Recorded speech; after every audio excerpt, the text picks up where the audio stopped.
Donc, justement, tu disais, tu travailles beaucoup sur deux axes, donc la monnaie et l'emploi. Qu'est-ce que tu peux nous dire déjà sur la monnaie, hein, comment la monnaie est-elle utilisée aujourd'hui, notamment ce qui nous intéresse comme outil de domination? Oui, en fait, je peux déjà citer David Graeber et ses travaux. Donc, c'est un anthropologue voilà, américain qui est décédé l'année dernière, malheureusement. D'accord. Et oui, il a sorti un bouquin qui a fait grand bruit et que je trouve vraiment fondamental, hein, 5 000 ans de l'histoire D'accord. de la dette. Et en fait, Graeber dit quelque chose que je trouve très juste, mais c'est du moment où de toute façon, on oblige les gens à avoir un seul type d'objet qui détermine ses moyens de survie, alors on les rend complètement esclaves de la façon dont ils peuvent en fait acquérir ce type d'objet, quoi. Et ce type d'objet, bah, c'est la monnaie. Donc, Ouais. de qui sommes-nous fondamentalement dépendants? Des banques privées. Je suis Voilà. désolée de l'annoncer comme ça, mais Oui, c'est donc, elles qui, à l'heure actuelle, ont complètement le pouvoir de création monétaire. alors Donc, c'est une sorte effectivement, de monopole, en fait, puisque il y a qu'un type d'institution qui a voilà, ce pouvoir, à qui on a donné ce pouvoir petit voilà. à petit hein, dans l'histoire. Ou qui ont pris ce pouvoir, hein, quelque part. Hein. Hein, Bien sûr, c'était dans leur intérêt de voilà. le prendre, mais on les a laissés le prendre. Oui, oui.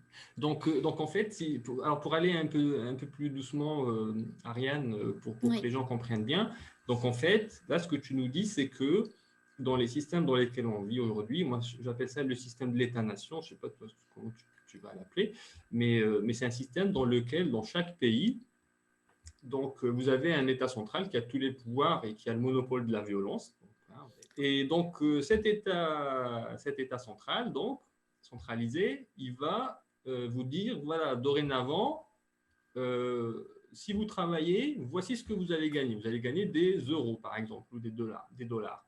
Si vous voulez acheter quelque chose, il faut utiliser voilà, des euros ou des dollars aux États-Unis. Et voilà, donc ça devient le médium de change, de, d'échange de valeur, en fait, entre les gens. C'est ça, hein. Et le fait qu'en fait, on est interdiction ou quasi-interdiction peut-être, en tout cas c'est tellement compliqué qu'on ne va pas le faire, d'utiliser autre chose, en fait, ça donnera du pouvoir aux émetteurs de ce qui est la monnaie officielle, n'est-ce pas? alors, Et je c'est ça, je vais préciser une petite chose et c'est ça où, ce qui est assez pernicieux, c'est que le système, il fonctionne beaucoup aussi sur le fait que les gens ne savent pas et parce qu'ils savent pas, ils ont certains usages, qui pourraient être différents, mais ils ne s'autorisent pas parce qu'ils pensent qu'ils oui, n'ont pas le choix. En fait, qu'ils l'ont. Alors, il faut savoir que, oui, au niveau des si je prends les euros puisque c'est la monnaie qui est utilisée chez moi, dont tu es esclave. dont je suis esclave, dont absolument je suis esclave. En fait, on pourrait payer avec autre chose que des euros partout parce que dans la loi, c'est simplement dit qu'une personne ne peut pas refuser Refusé, oui, d'accord. les euros C'est en ça. paiement d'une dette. Donc, vous devez quelque chose à quelqu'un. Si vous lui proposez des euros, ce que nous dit la loi, c'est que la personne ne peut pas refuser vos euros. Par Voilà. contre, la loi ne dit pas que vous C'est ne pouvez interdit pas de. payer Ouais, voilà, vous pouvez très bien payer votre dette en noisettes. Si voilà. la personne auprès de laquelle vous avez une dette est d'accord pour recevoir vos noisettes, elle prend les noisettes. Donc, ça veut dire que partout, et c'est pour ça qu'on a aussi les monnaies locales et qu'elles sont légales, qu'elles n'enfreignent absolument aucune loi, puisque la personne à qui on achète des choses en monnaie locale est tout simplement d'accord pour accepter en paiement Accepté. la monnaie locale, C'est point ça. barre. La seule chose qu'on ne peut pas faire avec autre chose que des euros, c'est payer les taxes et les impôts. Et c'est Ah, là où c'est pernicieux. Et c'est là où la puissance de la contrainte arrive. C'est que, de fait, puisqu'on vous dit que vos impôts sur le revenu, la TVA, vous ne pouvez pas la payer en autre chose que la monnaie qu'a décidé l'État d'accepter, c'est-à-dire les euros, eh ben, il faut que, d'une manière ou d'une autre, vous passiez vous par quelqu'un qui réussissiez va. Oui. voilà, à récupérer des euros pour payer l'État. Voilà. Voilà. Et ça y est, c'est verrouillé. C'est verrouillé comme Voilà. ça. C'est assez Donc, simple. les intermédiaires qui vous donnent des euros, ils ont un pouvoir extraordinaire tout à coup. Absolument. Et Voilà. là aussi, c'est qu'il y a une petite subtilité et souvent les gens ne sont pas au courant. Pour qu'un euro soit dépensé, il faut évidemment qu'un euro au départ soit créé. Il doit être émis au départ. comment et sur quel principe ces euros ou ces monnaies, de toute façon, standards, acceptées par les États, sont créées? C'est uniquement donc, par les banques privées ou banques commerciales, hein, qui, sur la base du crédit. C'est-à-dire que vous vous présentez, ou une entreprise se présente auprès de la banque, elle a besoin d'unités pour réaliser un investissement, un achat. Je vais prendre l'exemple, voilà, vous allez à votre banque, vous voulez acheter une maison à 100 000 euros. Ces 100 000 euros, vous ne les avez pas. Vous vous présentez à la banque et la banque va émettre ces 100 000 euros pour vous. Alors, ce que croient les gens en général et ce que faisaient avant les banques commerciales, c'était de ce qu'on appelle l'intermédiation monétaire, financière, c'est-à-dire vraiment de faire le lien entre ce qu'elles avaient déjà comme épargne, etc., d'un côté, et qu'elles prêtaient aux gens. Donc, les gens sont encore persuadés, et c'est ça que je voudrais essayer d'éclaircir et de vraiment radicalement modifier dans la… Voilà, démystifier. Voilà. C'est les banques ne vous prêtent pas de l'argent qu'elles ont déjà. C'est pas ça qu'elles font. Elles créent l'argent qu'elles vont vous prêter. De rien. De rien. Elle va taper des chiffres sur un ordi. C'est ça. Ça ne leur coûte absolument rien puisque tout est virtuel maintenant. Donc, ça leur coûte le temps que le mec il tape 100 000 euros et qu'ils apparaissent sur votre compte et c'est tout. Par contre, vous, ça va vous engager évidemment à rembourser ces 100 000 euros. Et qu'est-ce qui se passe? Parce que ça crée la dette.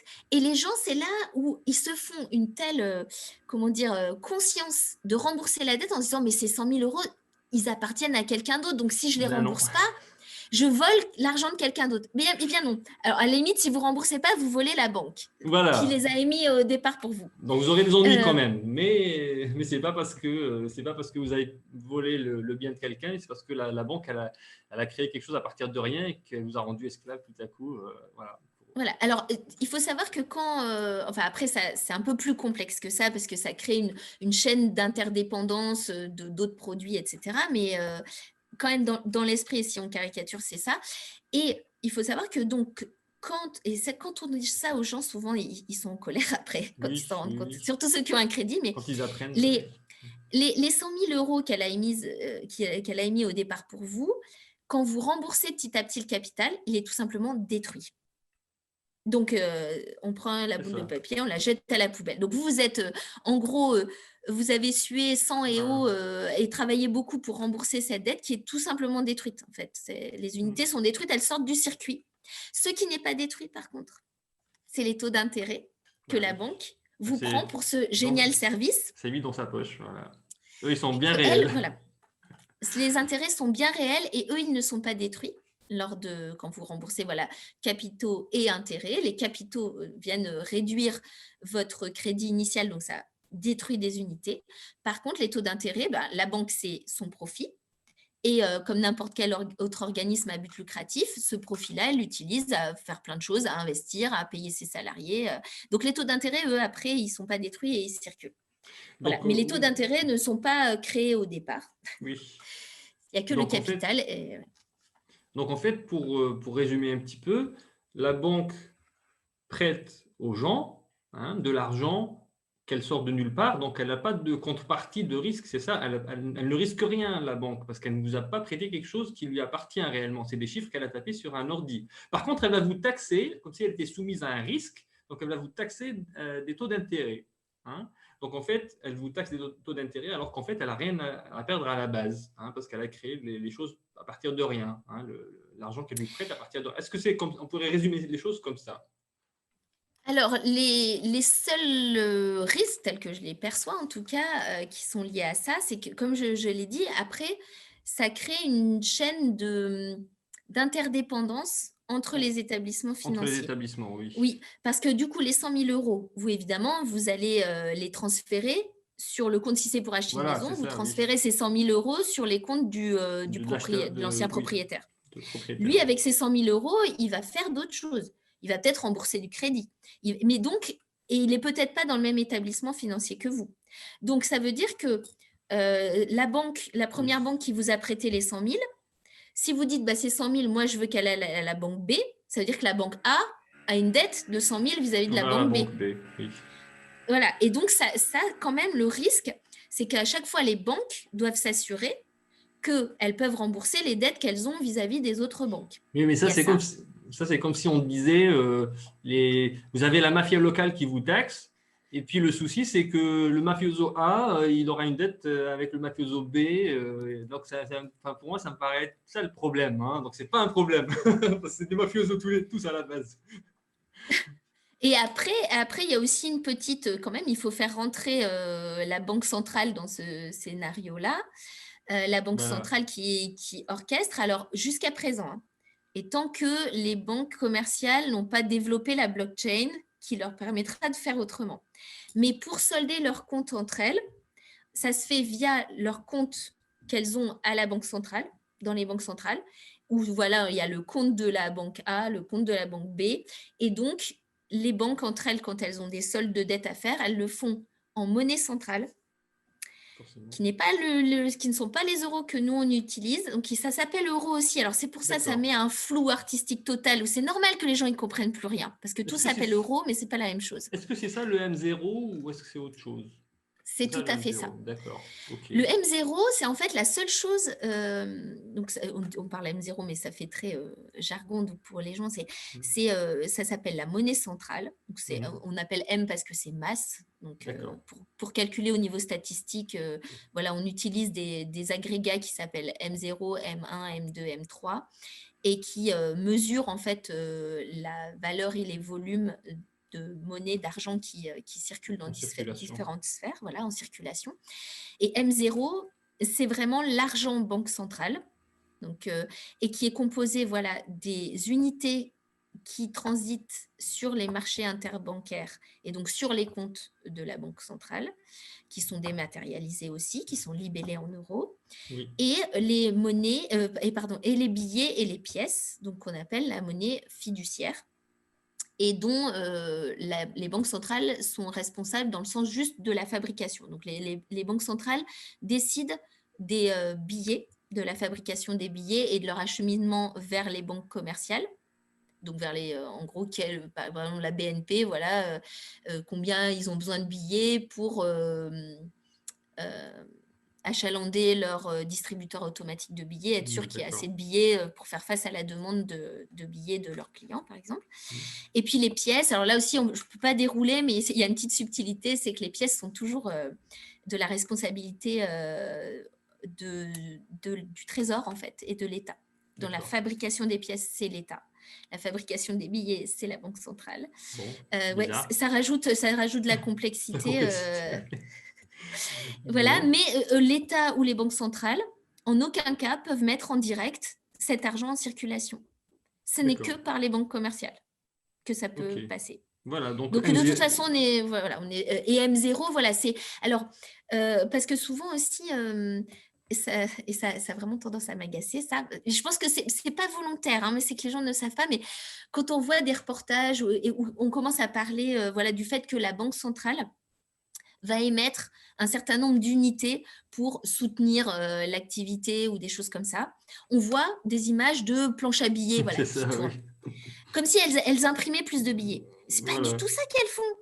Ce qu'elles font, c'est émettre des unités qu'elles vont transférer sur les comptes des banques commerciales, qui sont des unités que personne, ni vous ni moi, on peut utiliser. Il y a que le marché interbancaire, donc que les organismes financiers qui peuvent utiliser cette monnaie M0 qui n'est pas pour le citoyen, et donc décider de ce qu'elles vont faire avec. Donc, quand on a eu, par exemple, le quantitative easing après la crise de 2008, où les banques centrales se sont mis à émettre effectivement énormément de M0, comment ça se fait que ça n'a pas ruisselé dans l'économie réelle? Pourquoi on n'est pas sorti de la crise? Comme c'est bizarre. C'est étonnant. Mais qu'est-ce qu'elles ont fait, les banques commerciales? Pour la plupart, elles ont placé sur les marchés financiers ces nouvelles unités. Ils ont spéculé encore plus. Voilà. Parce que c'est plus rentable. Bah oui, c'est plus rentable que de prêter à l'économie. Prêter, voilà, oui, évidemment. Donc oui, vous faites très bien. Enfin, tu fais très bien de souligner ça parce que les gens, effectivement, croient encore à ce mythe de la banque centrale qui imprime des billets, puis ça va finir par se retrouver dans la poche des gens. Ben non. Et c'est ça, moi j'ai envie de demander aux gens, mais oui, concrètement, vous croyez qu'elle vous les met comment dans votre poche? Est-ce que vous avez reçu comme ça? Alors, moi, je fais partie d'un mouvement aussi que je soutiens beaucoup qui s'appelle Positive Money. qui est une organisation à but que peut-être tu connais, à but non lucratif et qui milite vraiment pour des réformes en profondeur des monnaies souveraines, et notamment sur leur principe voilà, de création. Et qui a soutenu une campagne de helicopter money, justement, au moment Ouais. du quantitative easing, en disant, mais non, mais il faut que cet argent-là, il arrive direct sur les comptes des Des gens, oui. particuliers ou des entreprises, des gens, qu'elles soient vraiment amenées dans l'économie réelle. Ah Parce oui. qu'on sait très bien qu'en transitant par les organismes financiers, donc les banques commerciales, etc., il y a très peu de chances pour que ce soit le cas, quoi. Donc, Tout à ils fait. sont en train de faire grossir des bulles spéculatives grâce à Oui, cette monnaie centrale qui oui, n'est pas utilisable dans l'économie réelle. Et si oui. je peux rajouter un élément, c'est qu'en fait, cette idée-là que l'État ou les banques centrales pouvaient injecter direct de l'argent dans l'économie, il ne vient pas de nulle part. Il était vrai. On continue à endormir les gens avec l'idée que c'est toujours comme ça que ça marche, alors que ce n'est plus le cas, en gros, et pour caricaturer, depuis les années 70-80. C'est-à-dire que Oui. dans cette période-là, avec l'ultralibéralisme qui est arrivé, notamment avec Thatcher, etc., mais c'était dans l'air, en fait. Tu vois, Oui, c'est un truc qui a été assez globalisé. oui. Il y a eu ce qu'on appelle l'indépendance des banques centrales. Donc, dit comme ça, c'est assez poétique et ça peut paraître assez sympathique. Ça a été vendu comme, en gros, quelque chose qui allait être plutôt favorable à nos organisations économiques. Et qui était, parce qu'avant l'indépendance des banques centrales, les États pouvaient faire des crédits directement auprès de leur banque centrale, et la plupart du temps pour des taux d'intérêt nuls. Donc, en gros, le gouvernement français avait besoin de, je ne sais pas moi, quelques millions de francs pour faire un nouveau pont, une route, etc. Bon, il passe un coup de fil au directeur de la Banque centrale, lui dit, bon, bah, tu me débloques 1 million, je te les rends plus tard quand j'aurai touché les impôts. C'est Là-dessus, la ça. Banque centrale à but non lucratif, et pour certains, on en parlera peut-être après, pour statut public, eh bien, demandait pas de taux d'intérêt. Donc là, pour le coup, c'était de la monnaie gratuite pour l'État pour justement investir et dans des domaines, notamment aussi santé, éducation, etc., qui étaient fondamentaux pour la collectivité et potentiellement pas rentables de manière financière, quoi. Voilà. Et ça, Oui, c'est ce qui a été cassé dans les années 70-80, différents pour différents pays. En tout cas, la Banque centrale européenne, qui a été créée en 93, dès le début de ses statuts, elle est indépendante des États. Donc, en gros, ça veut dire comptez pas sur la Banque centrale européenne pour financer quoi que ce soit de projet collectif à but non lucratif, parce que ça ne sera pas mon but voilà, dans mes statuts. voilà. Et donc, ça veut dire que maintenant, depuis cette indépendance des banques centrales, les États, comme n'importe quel autre organisme, sont obligés de s'endetter auprès d'organismes commerciaux ou sur les marchés financiers en émettant des titres. Donc, il faut aussi qu'elles trouvent des gens qui veulent bien acheter, enfin des gens et des organismes qui veulent bien acheter des titres et des bons du trésor, etc. D'où Surtout avec un le intérêt. classement, et avec un intérêt, et montrer que de toute façon, ça va rapporter de l'argent. Donc, ça veut dire que l'État, il ne peut plus financer des trucs qui ne sont pas rentables financièrement. Il est Oui, obligé de dégager de la marge, oui. puisqu'il est obligé de payer ses taux d'intérêt, quoi. Donc l'État ne peut plus investir dans des choses qui ne correspondent pas aux standards purement financiers de rentabilité, hein, purement financier. Oui, donc c'est C'est ça. extrêmement grave en disant les choses comme ça, hein. J'espère que ça Eh vous dérange ben, une personne. ça va Mais aller parce qu'après, on va dire que heureusement, on peut faire autrement. Mais c'est vrai, le constat, il est là. C'est-à-dire qu'au moment où les États ont accepté l'indépendance des banques centrales, ils se sont tirés une balle dans le pied. Clairement, au niveau de oui, l'indépendance vis-à-vis du financier, oui. vis-à-vis du système financier. Est-ce qu'ils l'ont fait consciemment ou inconsciemment? Au degré d'information et d'intelligence c'est quand même les gens qui nous gouvernent, je ne pense pas que ça puisse avoir été fait de Oui, manière voilà, complètement évidemment. inconsciente Bah oui, bah et oui, sans connaître les c'est conséquences ça. de ça. Est-ce qu'on peut parler aussi donc, du fait que depuis le siècle dernier, alors pour les États, oui, enfin, c'est vrai au niveau quasiment mondial, en fait, depuis Bretton Woods, en fait, les États se sont progressivement déconnectés de l'étalon or, n'est-ce pas? Et qu'est-ce que ça veut dire ça concrètement pour nous tous? Ah oui, donc oui, depuis 1971, là, il n'y a plus de convertibilité des monnaies à l'or.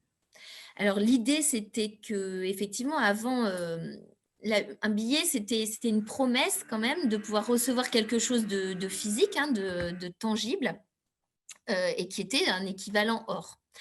Ça ennuyait fortement les banquiers puisque ça limitait leur possibilité de création monétaire, puisqu'on est quand même contraint par quelque chose qui est une unité physique avec un stock limité. Bah oui. Et donc, voilà, on peut pas émettre autant d'unités qu'on veut, et cetera. Donc, l'abandon de cet ancrage à l'or, vraiment, à l'heure actuelle, on peut créer autant d'unités monétaires qu'on veut. Il n'y a plus de limite, voilà, et il n'y a plus d'équivalent de contrepartie d'une notion physique D'une tangible en dehors du garantie. système, d'une D'une garantie. Voilà, garantie. c'est exactement ça. Donc, ça veut dire que les monnaies souveraines qu'on a, elles ont la valeur qu'on leur accorde, rien que parce qu'on leur accorde cette valeur et qu'on ne la remet pas en question, etc. Voilà. Parce qu'il n'y a plus rien qui justifie la valeur qui est écrite sur les billets et qui garantit non plus la valeur des unités Voilà. qui circulent en virtuel entre nous, quoi. Donc ça veut dire qu'en fait, on vit dans un système purement spéculatif depuis 1971, en fait. Hein, puisque c'est Alors, on peut le basé... voir de deux manières. Oui. On peut le voir de deux manières. D'une manière, on est libre. C'est comme si on était dans une cage dont la porte était ouverte. C'est Voilà. juste qu'on sort pas de la cage, quoi. Oui. Non, mais vous avez raison d'aborder les choses comme ça parce que les gens ont du pouvoir, mais ils ne l'exercent pas. Je suis tout à fait d'accord. C'est ça. C'est que bon, le problème, c'est que cette liberté, elle a été donnée à des organismes à but lucratif et qui, pour moi en tout cas, et évidemment, puisque c'est pas dans leur statut, hein, c'est pas un jugement en soi, c'est qu'une banque, ça a comme but de générer des profits pour redistribuer ces profits sous forme de dividendes, voilà, des actionnaires. Et je veux dire, les banques, elles sont très claires sur c'est quoi leurs objectifs. C'est des entreprises. Hein. Et elles le font très bien. Et elles sont une source colossale de concentration de richesse, mais c'est dans leur statut. C'est ce qu'elles doivent faire et elles le font très bien. Le problème, c'est que les gens n'ont pas conscience que c'est ça qui se passe et que normalement, on a un garde-fou qui s'appelle l'État, qui est quand même censé être le garant d'action ou, pour moi, d'évolution du système vers du bien-être collectif et qu'il n'y ait pas de dérive et que l'État ne joue plus son rôle de garde-fou vis-à-vis de la finance. Il n'est plus un contre-pouvoir garantissant voilà, le bien-être et la stabilité et l'évolution positive pour le collectif. Et c'est ça qui ne va pas. On n'a plus les contre-pouvoirs, quoi. C'est le moins qu'on puisse dire, effectivement. Donc, oui, alors est-ce qu'on pourrait dire, sachant que donc l'argent, les monnaies étatiques sont pour l'essentiel, je pense que c'est vrai pour peut-être 95% des pays du monde, ne sont pas garanties par de l'or ou de l'argent, je parle du métal ou quelque chose d'autre qui a de la valeur. Est-ce qu'on pourrait dire qu'on vit en fait dans un système de chaises musicales et quand la musique va s'arrêter, il y a des gens qui pourront changer cet argent quasiment fictif qui n'est garanti par rien pour, avant que le système s'effondre, obtenir quelque chose de physique avant, notamment de l'or, s'ils ont de la chance d'avoir d'accès à de l'or. Et puis que les derniers qui attendront la toute fin, enfin, que la musique s'arrête, il n'y aura plus de chaises disponibles pour en plus s'asseoir. Et eux, ils vont garder entre leurs mains, comme c'est arrivé à travers l'histoire. Hein. Il y a l'exemple de l'Allemagne dans les années, juste après la Deuxième Guerre mondiale. Mais il y a aussi l'exemple de la Première Guerre mondiale. Après la Première Guerre mondiale, mais sûrement aussi après la Deuxième. Et en fait, ils vont se retrouver, les gens, avec une monnaie officielle, étatique, tout ce que vous voulez, mais qui ne vaut absolument rien. Est-ce qu'on pourrait, à ton avis, se retrouver dans ce même schéma dans les prochaines années ? Bon, ma réponse, elle va pas être très optimiste parce qu'elle va être un oui. On l'a vu déjà en 2008, quoi, après la crise. De toute façon, cette crise, on n'est toujours pas sorti. On n'est pas sorti de la crise de 2008. On est tout le temps dedans. Là, il y a une pandémie qui se rajoute, mais les fondamentaux, c'est ça, on rajoute des couches, mais les fondamentaux de dysfonctionnement du système, ils sont déjà là. Ouais. Ils n'ont absolument pas été changés. Il y a eu quelques essais de réforme et de recadrage du système financier après 2008, mais qui ont accouché de souris. Et pourquoi ? Parce que la finance, comme ça a complètement gangréné la politique, il n'y a rien en politique qui peut émerger, qui contraigne vraiment la finance. c'est plus possible. Comme j'ai dit, voilà, il y a plus de contre-pouvoir, donc c'est pas possible. Euh, Tout à fait. En fait, les États, pour l'instant, ils continuent à jouer sur une chose qui est que, vous savez, on dit qu'on est garanti, les euros qu'on a dans nos comptes en banque privée sont garantis par la Banque centrale qui injectera l'argent nécessaire, enfin, donc les M0 nécessaires pour être sûr que nous, on ne perde pas l'argent qu'on a sur les comptes en banque. Il y a plein d'études qui ont été faites et en aucun cas, la Banque centrale aura les moyens de soutenir des pertes qui pourraient être colossales et de nous assurer de continuer à avoir une valeur à nos unités. Oui. Qu'est-ce qui se profile en ce moment? Bon, bien sûr, je vais pas. Il y a plein de bulles en ce moment qui pourraient éclater. Donc, de nouveau, on ne sait pas trop de quel côté. D'où ça viendra. Comme en 2008, voilà, c'était le marché immobilier américain. Oui. Là, ce qui pend au nez, il y a la question de l'endettement des étudiants. Au niveau mondial, mais américain en particulier. Hein. Et évidemment, comme là, en plus, on rajoute la crise sanitaire, les étudiants ne trouvant pas de job, ils risquent encore moins. Ça risque de précipiter, je pense, d'avancer la crise et la bulle liée à ça. Il y a sûrement plein d'autres facteurs bon, moi, je vois, qui peuvent péter.